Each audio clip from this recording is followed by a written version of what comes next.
یو ملګری د شری مسلې په حواله سره تاسو کړل د شری مسله د حیا خلاف ته لہذا کچره تاسو د فیملی سره ناسي یا د شانتي ماشومان سره ناسي دا ویډیو سکیپ کوي ځکه چې مسله د بالغ حضراتو د شادي شوه حضراتو دا لہذا ماشومان یا د شانتي فیملی په مخ کې د دې ویډیو کتو اجازه زما طرف نه نشته. بهرحال راځو دي مسلې طرف ته دیوی کچري خزه خاوند هم بستری کې او د هم بستری په دوران کې خاوند دلان دی او زنانه په لپاسوي نو دیوی آیا شری حواله سره دا عمل جائز یا ناجائز دی. دغه مسلې ته پوښتنه کړل دی ما اوریدي چې خاوند دران دی او زنانه په لپاسوي نو د دې سره چې کوم دی نکاح ماتيږي.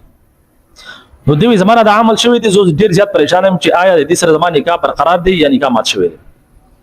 ګوره یاد وساتئ بدقسمتی دغه دا چې دین اسلام شریعت ډیر آسان دی. الله حضرت موږ تاسو ډیر سہولت راکړل اساني راکړل. بدقسمتی دغه دا چې موږ تاسو ځان ته بخپله د دین د اسلام د شریعت بخپله ځان ته سګړل مشکله کړل د سو وجنه چې د شری مسائل ځان نه خبرو او خپل طرف نه ځان موږ دین او شریعت جوړ کړل چې په شریعت کې د عمل جایز یا ناجایز دی. بهرحال موږ تاسو مسلمانان یو موږ تاسو د شریعت پابند یو او شریعت موږ تاسو ته اساني راکړي نو چې داسې مسائل تاسو مخې ته راشي نو تاسو د علماو نه تاسو کوئ په دې کې به شرم نه کوئ د دین په معاملې کې به شرم بالکل نه کوئ او زه یقین سره یم چې د کوم عالم نه تاسو دا تاسو کوئ نو تاسو ته به دې جواب ضرور درکړي. راځو دې مسلې طرف ته. ګوره په دې حواله سره په قران مجید کې الله رب العزت واضح طور پر ذکر کړل د يهودو دا یو ماینو دا یو سوچو دا یو عقیده او نظریه وا چې کوم خلک د خپل خځې سره هم بستری کې یعنی کورواله کې او د شات طرف ناراضي یعنی لار هغه یو وي د هم بستری غلار وي لیکن د شات طرف ناراضي نو د دې سره ماشوم څه پیدا کیږي بینګه پیدا کیږي یعنی چپا پیدا کیږي سترګې چپی وي دا د هغه یو نظریه وا. نو په دې حواله سره الله رب دغه پرد کې آیات نازل هغه آیات واضح کړه خبره چې تاسو خپل د خځې سره کورواله په هر طریقې سره کولای شئ لیکن لار یو پکار ده تاسو په ولاړې پناسي په هر حالت کې لیکن لار یو پکار ده. قرآن مجید کې الله حضرت فرمایي چې نساؤکم حرث لکم تاسو چې کوم زنانه غساسو لپاره د پټي په معنی دي څنګه چې تاسو پټي وي تاسو خپل د پټي تر اته شه د هر طرف نه فاتو حرثکم ان شئتم تاسو چې کوم طرف نه واړی نو تاسو خپل د پټي تر اته شه نو الله رب عزت د پټي سره زګه تشبیه ورکړل زګه چې په پټي کې موږ تاسو تخم کرو هغه بیا راخیږي نو دغه شانتي الله رب عزت د خځې چې کوم تشبیه دا هغه پټي سره زګه ورکړل چې کله خځه خاون هم بستری کې کورواله کې او په کومه لار چې الله د هم بستری لپاره پیدا کړل نو په دغه کې چې کله د نطفه لاړ شي نو دا غي نه بیا د ماشوم پیدایش کیږي. سمجھ کې خبر راځي نو د دې آیات نه الله رب العزت دا خبره واضحه کړل چې تاسو له شاته طرف نه د مخې طرف نه هر طرف نه اولاړې بناسي باندې کوم طرف نه تاسو چې کومه طریقه اختیاروي تاسو اختیارول شي لیکن لار یو پکار ده. سمجھ کې خبر راځي په دې کې الله رب العزت د يهودو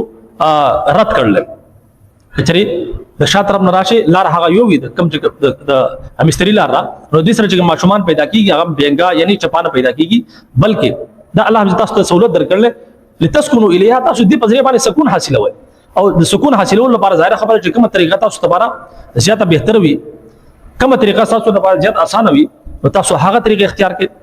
سمجھ کې خبر راځي نو بهرحال دغه شانتي په قران مجید کې الله رب عزت صبر مای هن لباس لكم انتم لباس لهن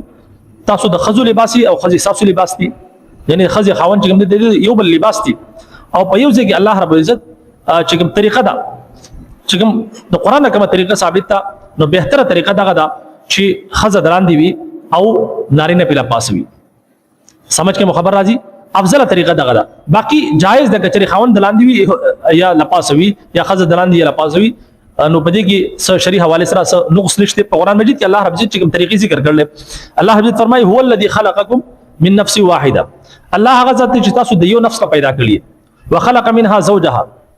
او بیا تاسو چې کوم دې جوړې پیدا کړلی یعنی خزه خاون لتسكنوا اليها تاسو دې بذریعہ باندې د یو بل سکوي سکون حاصلوي. والذي خلقكم من نفس واحده وخلق منها زوجها لتسكنوا اليها فلما تغشاها حملت چې کله خاون راولېږي خپل خزه راون غاړي یعنی هم بستری وسره وږي نو د هم بستری چې کوم طریقه ده چې کوم د قران نه ثابت ده هغه دغه د چې کله خاون راولېږي خپل خزه راون غاړي نو در رغختود اردو کې دا ډامپ نه وي نو دا په هغه صورت کې کیږي چې خاون لپاسوي او زنانه دلان دی نو حملت حملا خفيفا فمرت به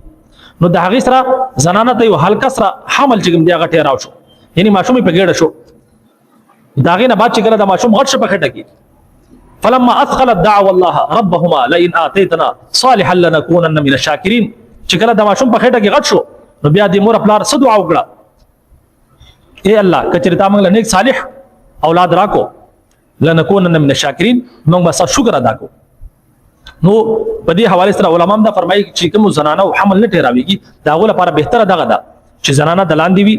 او نارینه په لپاسوي دې سره به حمل هم ټیراويږي بهرحال شری حواله سره چې کوم مسله دغه تاسو مخه ته بیان کړه چې شری حواله سره